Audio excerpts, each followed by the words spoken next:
Karunungan ng may kapal,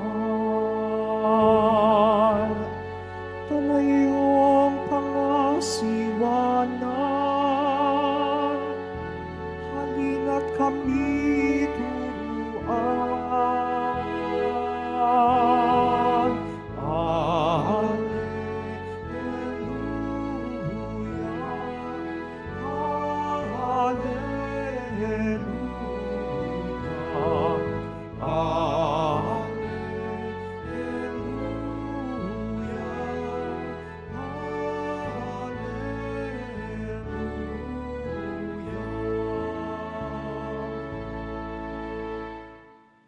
Sumainyo ang Panginoon. At sumaiyo rin. Ang simula ng mabuting balita ng Panginoon ayon kay San Mateo. Papuri sa iyo, Panginoon. Ito ang lahi ni Hesukristo na mula sa angkan ni David, na mula naman sa lahi ni Abraham. Si Abraham ang ama ni Isaac, si Isaac ang ama ni Jacob na ama ni Juda at ng kanyang mga kapatid.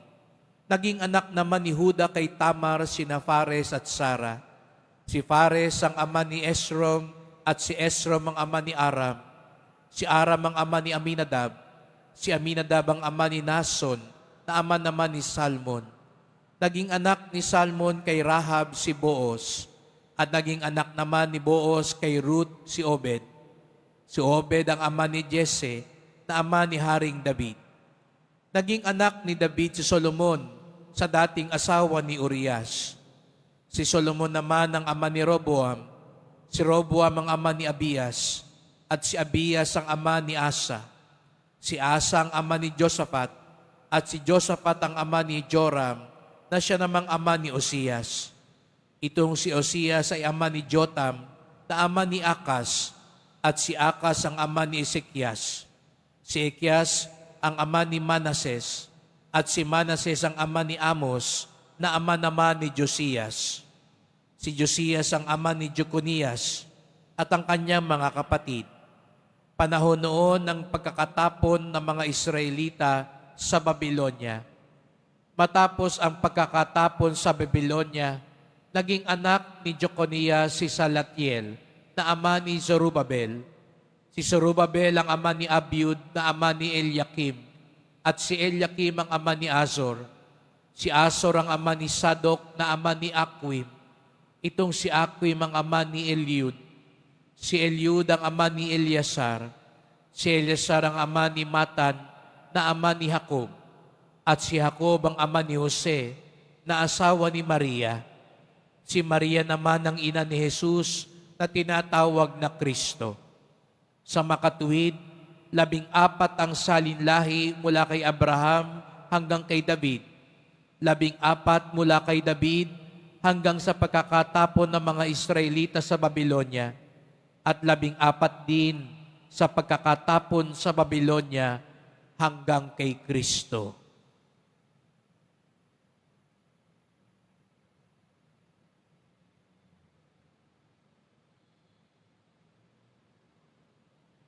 Ang mabuting balita ng ating kaligtasan.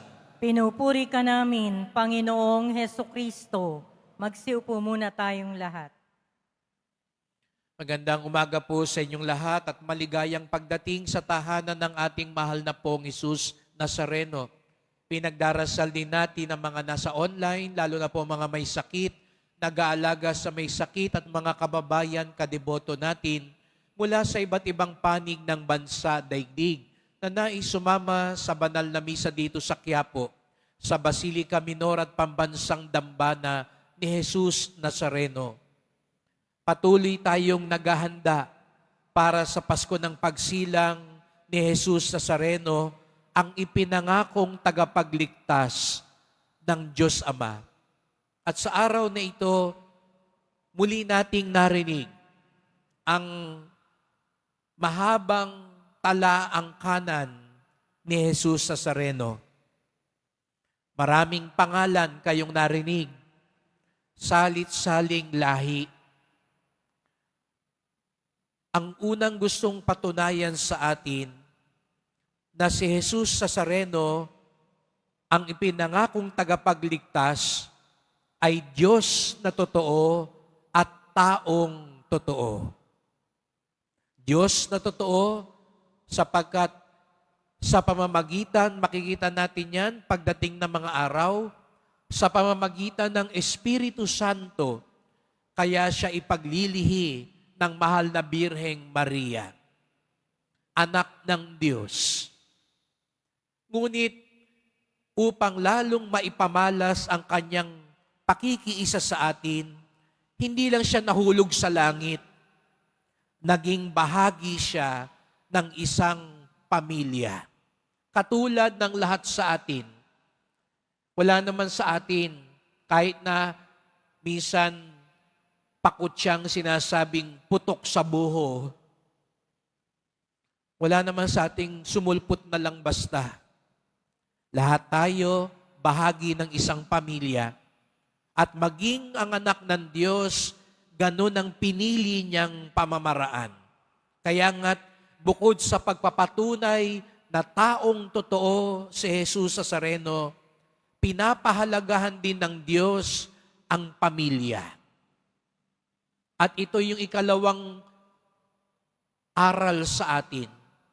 Siguro nga, hindi perpekto ang pamilya natin. Wala namang perpektong pamilya. Wala namang pamilyang hindi nagtatalo-talo at di nagkakaunawaan. Wala namang miyembro ng pamilya na walang kapintasan. Katulad nga ng ipinakita sa atin ngayon, mismong pamilya ni Jesus Nazareno, mga ninuno niya, may mga kapintasan din. Makasalanan din.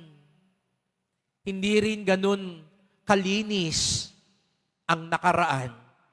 Pero hindi ito naging hadlang para umusbong ang anak ng Diyos. Siguro nga, hindi natin mabubura ang nakaraan. Hindi natin mapipili ang ating pamilya. Ngunit, katulad ng nangyari kay Jesus Nazareno, maaari pa ring padalisayin, pagbutihin, ayusin ang pamilya. Huwag nating isipin na naalipin na lang tayo ng nakaraan. Mahalaga ang pamilya. Sumunod sa buhay, yan ang ibinigay sa atin ng Diyos. Kaya nga may dahilan. Kaya ka bahagi ng pamilya mo ngayon. At hilingin natin kay Jesus Nazareno, kung hindi ganun kaayos ang pamilya mo ngayon, hilingin natin sa Kanya, katulad niya, maisaayos din ang ating pamilya. Pero hindi ito dahilan para tayo mismo ang sumira sa ating pamilya. Tayo mismo ang maging dahilan para hindi magkaisa ang ating pamilya. Sana ikaw ang maging dahilan ng pagkakaisa, pagkakaunawaan, pagtutulungan. Siguro nga may kulang, may pangit. Pero nariyan ng Diyos para tulungan tayo. At ikatlo, pinapaalala sa atin, may plano ang Diyos. Kung papaano sa hindi ganun kaayos na pamilya, doon dumating si Jesus Nazareno, doon dumating ang unang Pasko, pinapakita sa atin, may plano ang Diyos. May orasan ng Diyos. Iba sa orasan natin, iba sa kalendaryo natin, pero ang oras at plano ng Diyos, laging tama para sa atin. At ito yung idasal natin. Siguro nga naiinip tayo minsan. Akala natin minsan huli na ang lahat. Hindi pa huli ang lahat. Kaya ka pinagsimba ngayon, gusto siguro sabihin sa iyo ng Poong Nazareno, umasa ka, magtiyaga ka, patuloy ka magtiwala, sapagkat sa kanyang pamamaraan, sa kanyang orasan, magaganap ang pinakatama para sa ating lahat. Huwag ka kagad umatras, umalis, sumuko o kumalas. Dahil sayang, baka pagkalas mo, doon mangyari ang gustong mangyari ng Diyos. Kaya nga't nakita natin sa Ebanghelyo, ang lahat kalkulado ng Diyos. Hindi akalain ng mga tao nun, pero sa Diyos, kalkulado ang lahat, planado ang lahat, at alam niya ang tamang oras at paraan. Kaya't sa pagpapatuloy ng misang ito ang ating ipagdasal. Magpasalamat tayo sa mahal na Poong Jesus Nazareno. Pinili niyang maging tao para iparamdam sa atin ang kanyang lubos na pakikiisa. Pinili niyang maging bahagi ng pamilya para ipaalala sa atin ang una nating kalakbay patungo sa kaharian ng Diyos ay ang ating pamilya.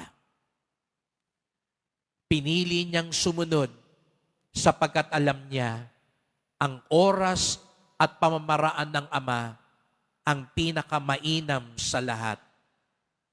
Nawa, maging bukas din tayong lahat sa pamamaraan ng Diyos sapagkat ito ang pinakamabuti, pinakamainam para sa ating lahat.